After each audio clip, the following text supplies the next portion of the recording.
Hi, I'm Rob, and this is the weekly unedited spoilers.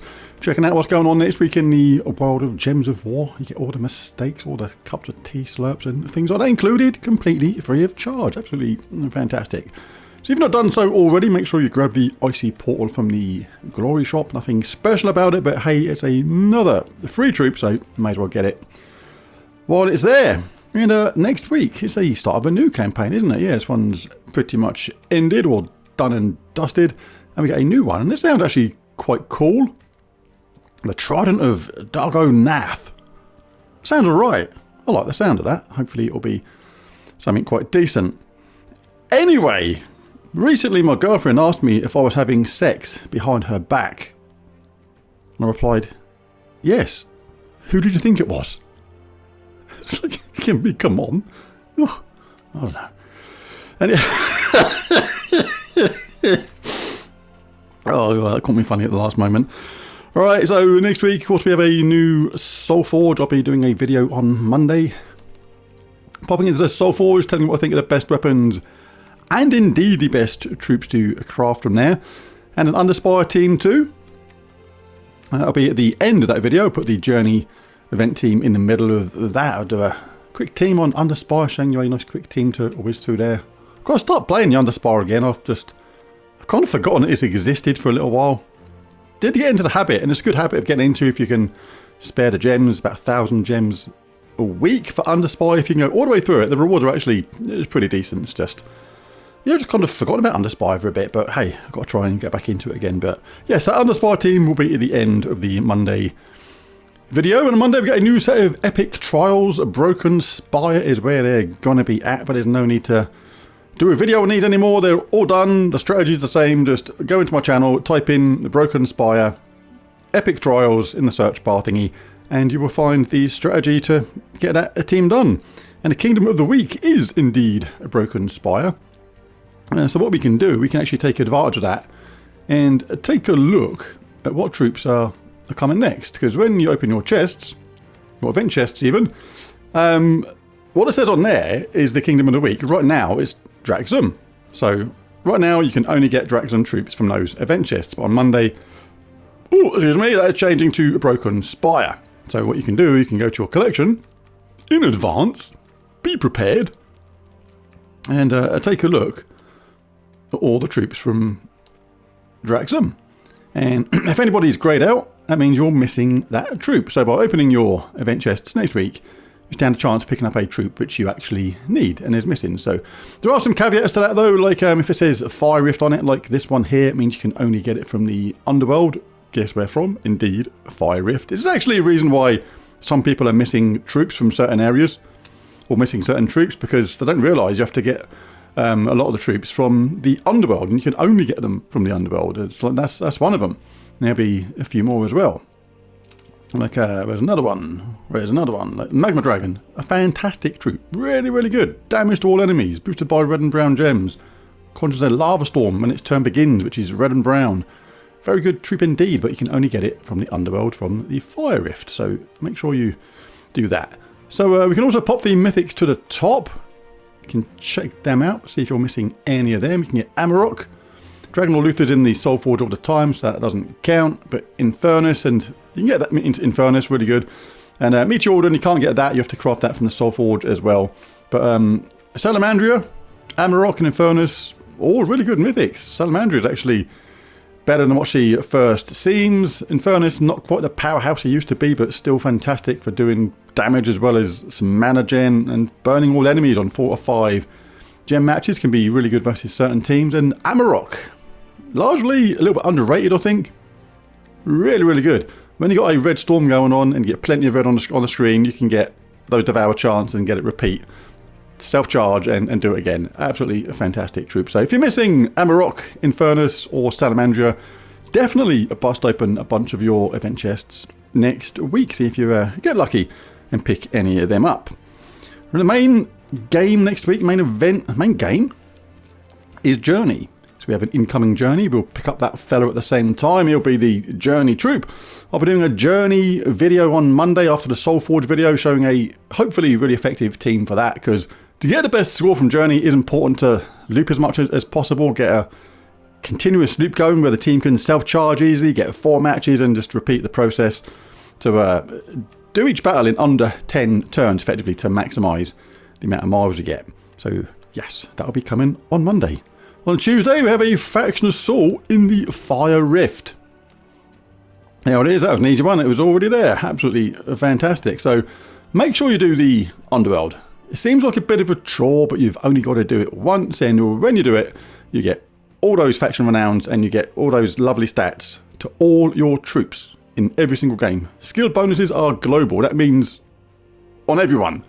So when you've done it, +4 attack, +9 life, +8 armor, +2 magic on all your troops. Absolutely fantastic. You've only got to do the Underworld once, and once it's done forever, and it's an oddly satisfying thing to get done. Wednesday we got a pet rescue. It's a funny looking thing. I think it's a new one because it's not here. So it's kind of like a weird rabid goose with eggs on its back. Have to see what that does on Wednesday.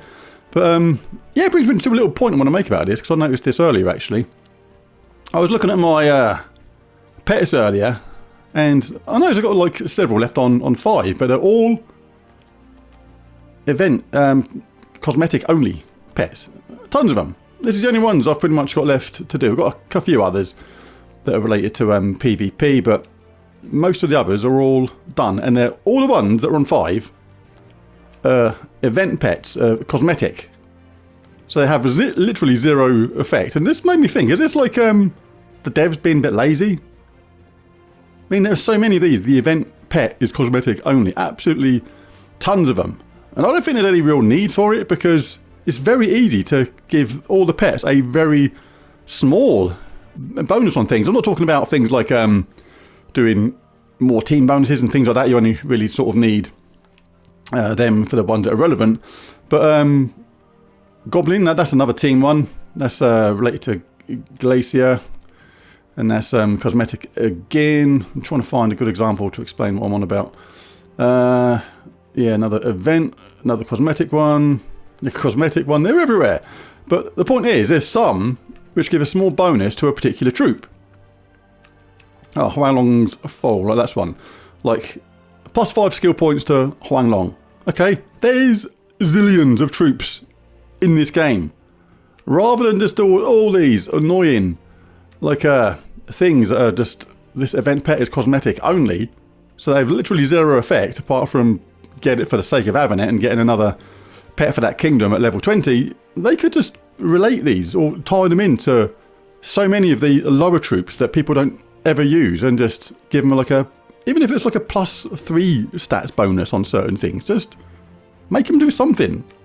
You know what I mean? It's like there's just absolutely stacks where this event pet is cosmetic only. I was looking at these earlier and I got a little bit bored of looking at it. It's like, Jesus, is this laziness from the devs? Can they just not be bothered? I mean, look at them. They're literally all over the place. It's ridiculous. It's like, just tie them into, like, that could be tied into any sort of bird. You know, a finesse or something. Just or anything that's a bird. That could be anything like a pandery thing. That could be any snaky thing. Just make them related to something. You know? Just even if it's like +2 attack when you use that cow, that exploding festival cow thing, whatever it was. Just makes it worth having, rather than just time and time again. The event pet is cosmetic only. Anyway, enough of that. Let me know what you think about that in the comments, because, don't know, maybe I'm asking too much. I just think it's a bit silly that we have so many pets that literally are cosmetic and do zip, whatever that is. Nothing, nada, 0. They do nothing. Yeah, you get the point. Anyway, Thursday, we have a class trial in Warlord. Let's take a look at Warlord. Yes, it jumped over. Sometimes it does, sometimes it doesn't. And you've got to scroll all the way over from left to right. But Warlord, decent class this. Gain 1 attack when taking damage is a bit weird, just makes you a bit more angry. I think most people gain like 3 times their normal attack when taking damage. It depends upon how you've been damaged and where you've been damaged, really, I suppose. It's getting a bit technical. Hack and slash, gain 3 attack when dealing skull damage, so you get more angry yourself when you're dealing it, which kind of makes sense. But yeah, good class this. Ferocity, gain 4 attack Counter attack, gain 2 attack when I take damage again. So a couple of ways of increasing your attack when you get hit, which you don't really want to get hit, but anyway. Burn a random enemy when an ally dies is not ideal. Don't really want to die, so use an axe if you can to get that bonus. Fire starter, create a firestorm at the start of battle is good for this. Extra red. Or you can get extra XP, which can be useful. Gift of fire or vengeance. Commander's okay as well, if in first place. A Firebringer. I mean, it doesn't sound good. Doesn't sound that great, but the point is this is one of the ones with Fireblade. And when you get an enemy burning, and they take that triple skull damage, and you've got a skull team going, and you get those little attack bonuses from just dishing out damage, or getting hit sometimes, it can be absolutely devastating. So certainly worth getting to 100. Decent class is Warlord. And on Friday, we have a Vault event. So yes, really good time to play the game over the weekend. Bash old Cedric and his numpties around the bonce. Let's clear these filters. Find old Cedric, because he'll be getting in the way a lot. Him and his mouldy cronies. He'll be coming along. And yeah, just bash load of gnomes. Collect verses. Once you've got 4 verses, 1, 2, 3, and 4, you can go into the Soulforge, create a thing called a Gnomapalooza.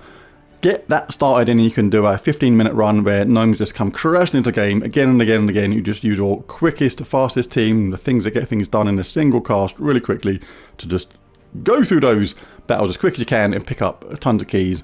And bust open the keys afterwards, after the event has ended on Monday or Tuesday next week or whatever, or the week after that, and see what you get. But your time is definitely better spent during the event, killing as many gnomes as possible. So yeah, gnome event on Friday, absolutely superb. But there's the spoilers. There it is. If you enjoyed the video, found it useful or helpful, it'd be really cool if you bashed that like and subscribe button, and let me know what you think about these so many cosmetic pets, because I only thought about this today, and to me it just seems a little bit lazy. It was so easy to make them tied to one of the zillions and zillions of troops in this game. There's stacks. It was so easy to just relate them to something.